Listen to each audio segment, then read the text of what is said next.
মমতার রাজ্যে কেন আটক বরাকের বিজেপি কর্মকর্তা? সাংবাদিকদের সাথে সাক্ষাৎকারের মুখ খুললেন সদ্য মুক্তিপ্রাপ্ত যুব মোর্চার সহসভাপতি।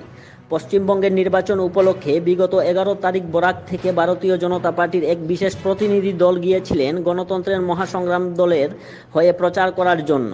আর সেখানে গিয়েই আটক হলেন বরাকের দুই নেতা, একজন হাইলাকান্দি পৌরসভার চেয়ারম্যান কল্যাণ গোস্বামী ও অপরজন বিজেপি উদারপন যুব মোর্চার সহসভাপতি রিঙ্কু দাস। তারা ভোট প্রচারের পশ্চিম মেদিনীপুর লোকসভা ক্ষেত্রের কেশিয়ারি বিধানসভায় গিয়েছিলেন দলীয় প্রচার করতে। সেখানকার বুথ সমীক্ষা ও মণ্ডলের কী পরিস্থিতি রয়েছে তা জানতে তারা সেই অঞ্চলে কিছু স্থানে গিয়েছিলেন। কিন্তু বিগত কয়েকদিন আগে সেখানে যা ঘটে তা গণতন্ত্রের জন্য অত্যন্ত চিন্তার বিষয় বলে অনেকের অভিমত। যুব মোর্চার সহসভাপতি রিঙ্কুবাবু কি বলছেন তার পুরো কথা আমরা দেখি। আসাম প্রাইম নিউজ 24x7 ভয়েসের দিবজয় চক্রবর্তী। নমস্কার, আমার নাম রিঙ্কু দাস। আমি একজন বিজেপির কার্যকর্তা। আমার বাসা উদারবন যুব মোর্চার আমি ভাইস প্রেসিডেন্ট। বিগত 11 তারিখ আমরা প্রচারের জন্য কলকাতাতে আসি। কলকাতার পশ্চিম মেদিনীপুর লোকসভার কেশিয়ারি বিধানসভাতে আমরা কাজের জন্য আসি। আমার সঙ্গে আমার একজন দাদা মিউনিসিপ্যালিটির চেয়ারম্যান হাইলাকান্দির কল্যাণ গোস্বামী, আমরা দুজনে মিলে এখানে কাজ করি। বুথে বুথে সমীক্ষা এবং মণ্ডলের পরিস্থিতি কী আছে এটার জন্য আমরা এখানে আসি। বিগত পরশুদিন আমাদের সাথে একটা দুর্ঘটনা ঘটে। এখানের কেশিয়ারির পুলিশ থানার ওসি উনি আমাদের সাথে হোটেলে 3-4 বার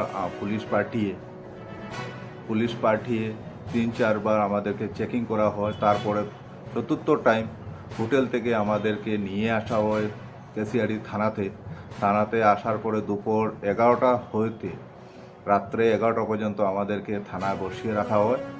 ওই সময়ের ভিতরে দুবার আমাদেরকে জিজ্ঞাসা করা হয় এবং ওইখানে ব্যাগও চেক করা হয়, ব্যাগের ভিতরে কী আছে, কিসের জন্য এসেছি, আসাম থেকে কিসের জন্য এসেছি। আমরা বারবার বললাম আমরা বিজেপির কার্যকর্তা, আমরা এখানে প্রচারের জন্য এসেছি, বুথের সমীক্ষা কী আছে বুথের সমীক্ষার জন্য এসেছি। ওই সময় উনি ওসি মহাশয় আমাকে জিজ্ঞাসা করেন বুথের পরিস্থিতি কী আছে, মণ্ডলের পরিস্থিতি কী আছে, বিধানসভা পরিস্থিতি কী আছে, বিধানসভাতে কি বিজেপি লিড করবে, এইগুলা কথা আমাকে জিজ্ঞাসা করেন। এই কথাগুলার জিজ্ঞাসা করার পরে বুঝতে পারলাম যে আমি নিজেই যে এখানের